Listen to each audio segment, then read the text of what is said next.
Good morning, Facebook viewers. Good morning to all people, all races, all colors, all languages around the world. Good morning to everyone. Good Sunday morning. Hopefully everybody out there is healthy and, looking for a beautiful day. Although cold, but beautiful. Click like, subscribe. Today we got another good topic, which is the reverse of what I did 2 days ago, which was this is going to be influential men who created change in the world. So we're going to start out. First, I want to start out, and I'm speaking specifically to a viewer who was going through some stuff yesterday, and I sent a song to this viewer, and this is to Miss M. Or not Miss M, it's my bad. It's to Miss P. Mrs. P, you're a beautiful woman. You're a strong woman. And what I want to say directly to you is directed to everybody who's watching. When we make mistakes in life, and there's people around us, and they pounce on it. You've done good all the way up until this point, and then, in a moment of weakness, they pounce, and then they're pointing to say, make you feel some kind of way. You have to look at that as the reason that they're pouncing on you at that moment of weakness is directly has to do with they know your life. They know the person who you are. They know the person that you want to become. And they don't want you to be on that path. Although they may say they love you, although they may say they care, they are not. They want you to be back, because everybody, remember, everybody wants somebody to point the finger at. It's like Tony Montana said in Scarface, take a look at the bad guy, But you people, you hide. So, be proud, Mrs. P. Be proud of who you are, and be proud of your accomplishments. And there are people out here who are not going to let you feel down, who are going to lift you. So seek out those people. But more importantly, seek out your higher power. And that, like Forrest said, and that's it about that. So let's talk about some influential men who created change in the world. First, I want to start out with John F. Kennedy. President John F. Kennedy. John F. Kennedy believed in the people, and he felt that the people should have a voice, and the world, as well as the people here in this country, they stood behind him. But the reality of it is he wanted what he was asking for from a nation. He wanted it for all people, and that to me is what caused his life to be cut short. But it's what he stood for, and I want to quote him, because he said that, every great achievement, it begins with the willingness to try. And that's in our specific lives. We have to, for the men out there, we have to be willing to try. We can be stubborn. And as I pointed out in another video, men are built for war. It's no secret. We are built for war. We're not built for understanding. This is where our backbone comes into play, which is a good woman. So, to go back to John F. Kennedy and what he stood for and the impact that he made on the world, is that he believed. And he got the country to believe in a message. And what made him so unique is that even though the people around him, they're like, hey, John, maybe you shouldn't, do this. Maybe you shouldn't get in that car and ride around and, go through this procession. Or we could put a bulletproof dome over the car where they can see into you, but, you and your wife and everyone will be protected. Now I want to show you the greatness in this man. He said that the only thing to fear is fear itself. So he knew the risks, but he had to deliver a message. He had to get people to believe that the world could be a better place, and he was willing to stand by his words. And that's why he said, the greatest appreciation is not to utter the words, but to live by those words. And he lived by those words, and he was willing to give his life for what he believed, and he believed in us people. He believed in us men. So now I want to show you the human side of this man, and not just the impact that he had on the country and the world, but the impact that he had on his wife. His wife literally became a hermit, and it was sad to see. She literally became so withdrawn because that was her backbone, and there was nothing able to ever replace that. So she spent all her time with her children. But any photo that you see of his wife after he passed, you can see the sadness. So this is the impact, man, that we have to have upon women. And I'm going to use another man who influenced the world and what he said, and this is all going to tie in together, because we have to make a decision. We're living in a time where we have to set aside a lot of differences, but we also have to stand up to bring relationships back to what they once were. Okay, so now we're going to go on, and I want to make this short because I know this is a football day. So we're going to talk about Martin Luther King and what Martin Luther King stood for. Everyone heard the speech, "I have a dream." But a lot of people out here don't realize that when asked about it after that speech, after that speech in Washington, he literally said it was a nightmare. And these are the true facts and realities in which we have to face. But the reason that he said it was a nightmare is because at that time the Vietnam War had started. So even though that movement had momentum, the world was listening.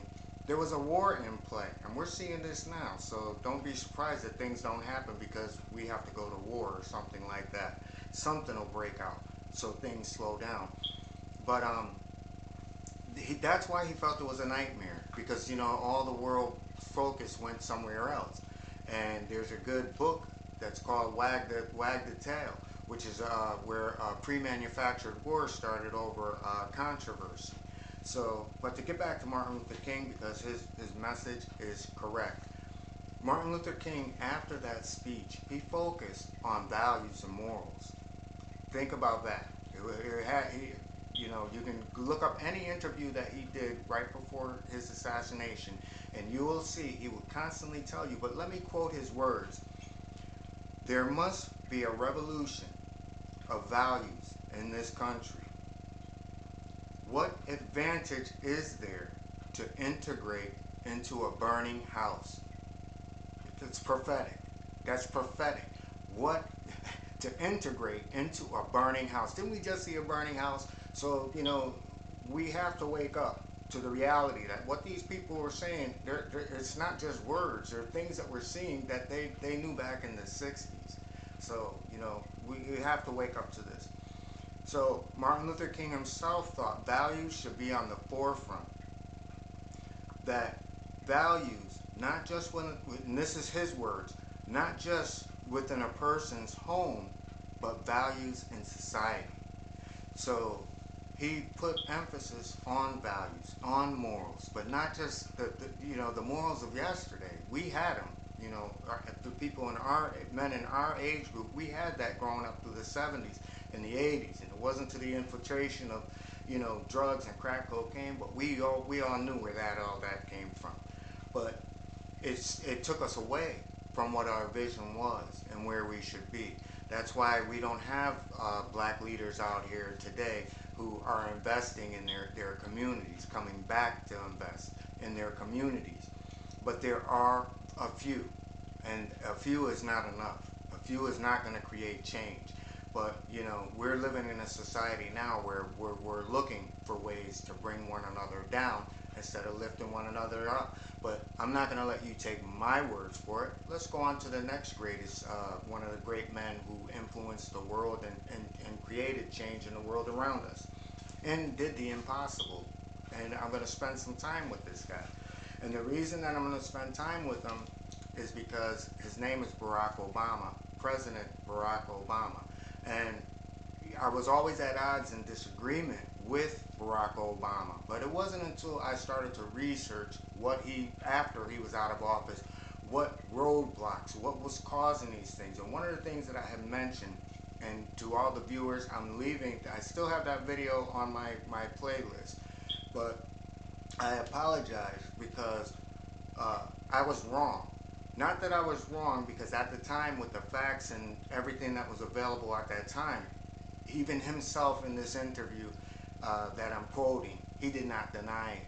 But what he did say in this interview is he could, there were things that he just had roadblocks, and they put these roadblocks so he couldn't do anything for communities. And if he did do something for communities, his re-election chances, it just plummeted for just the simplest comments of trying to do something for a neighborhood, or trying to do, trying to stand up for social justice.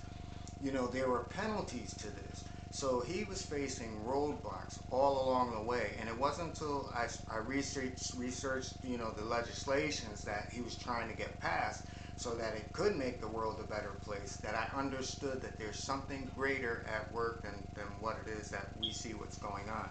But to get back to values, him as a man, these are the values that he stands for. And I think that, for the men and women who are reading this or who are listening to this, I think this is inspiring, not just for the men that that you may be around, but for the young men that are growing up. Something that they should hear. But this is Barack Obama's perspective on being a man, and I'm quoting him word for word. Being a man means first and foremost being a good human. That means being responsible, being reliable, hardworking, being kind, being respectful, being compassionate.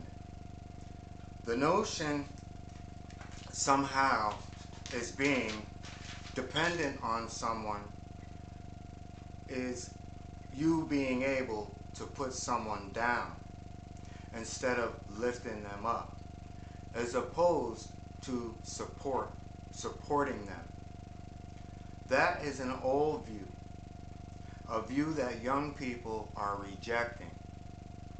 If you're very confident about your sexuality, you don't have to have 8 women around you twerking. You seem stressed. If you have to act in that way, I have one woman who I am very happy with. And those words, to me, they say it all, men. Because, we're being projected with, all this division that, women have to be one up or the man has to be one up. And, it's up to us to change that. It's up to us to educate the youth. It's not to say, hey, youth, what your ideas and what you're doing is wrong. It's to say, hey, look, I understand where you're going. It was like that with us. But, can I just throw an idea out there and maybe you can walk away with it and use something from it. And this is how change begins within a community. This is how change begins within a nation. This is how change begins within us men, and how we come together to treat our women better. And for the men that are treating their women the right way, that you motivate me. You motivate me to take time, instead of saying, hey, I'm going to go out and I'm going to go and find date this one, date that one. That's not going to happen with me. Like I said in another video, I want a backbone. I want a woman who's going to be a part of me. That it's almost like the thing that you hold the puppet. I want to be the puppet, but the woman is like this. But it's positive. Everything is positive. Everything is building. Where that dialogue is constantly there. That we are attached, and we're not finding that. We're finding that divorce is high. We find that tensions are high, and it's all because of chasing money. And if you notice anything about this video, I said nothing about money, because money is the most insignificant thing in this world. The most valuable and precious commodity in this world is love. I mean, it caused the angels to come down from the heavens and sin to have love. Think about that one. So, I mean, it's up to us to make these changes. So, men, lastly, I want to reach out to you to say that the war is not against women. Men, the war is against men. is to stand up to say, hey, you know, I don't agree with that. You know, because we always sit back and, you know, we're like in a conversation and someone will say something like far, far out. And we just let it go and we let it pass. You know, there's more than one way in which men in this works. Because you have men out there who are saying things that are violent, like, oh, I hate these people, or I hate this.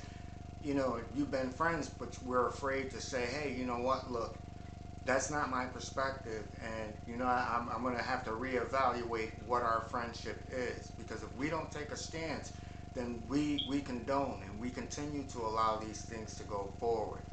So I want to thank you ladies, because you know, when it became aware that somebody had, you know, tried to, well, they don't allow me to put these on Facebook anymore, and it was the ladies who came to, it was the ladies, guys, the ladies came and they stood up and they was like, hey, send it to me through your messenger, send it to me through email, send it to me like this.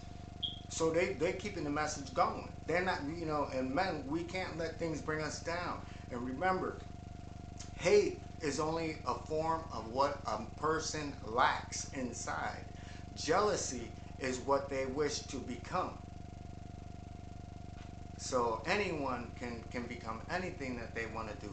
And as long as we stand by these notions that we have to be competitive to one another, nothing gets better. Nothing gets better. And 2020 proved that. You know, where selfishness can take a person and take a people. So with that, everyone, I want you to have the most beautiful day. Have the best day. Have an awesome Sunday, and hopefully, you know, the family, you know, is together and everybody's sitting around eating and having an awesome day together. And with that, everyone, click like, subscribe, share this video. And again, once again, thank you to the ladies that are out there who, you know, who stood by, and thank you for the gentlemen who are out there who stood by and who support my channel. Because we haven't missed a beat. We have not missed a beat. The videos are still being watched the same way. And, you know, for the people out there who did try to sabotage the message in the channel, I don't feel any kind of way towards you. If anything, I'm thanking you, because it's your hatred that makes me stronger, and it's the hatred that you feel for this message that brings more people to say, hey, we stand together because we're going through the same thing. So thank you, because you got my message out even stronger. And you know, if the hate is what you want to do and what you feel that you need to do, then continue to do it. The sad reality is, you're only looking at your own reflection. No matter what it is that you do, you're looking at your own reflection, and it's not great. So, but it's also up to you to change it, because like I said, anyone can change. So I love you, and I love you all that are out there. Have a beautiful day, everyone, even the people who do bad things. Have an awesome day. Have a beautiful day. With that, everyone, peace and blessings.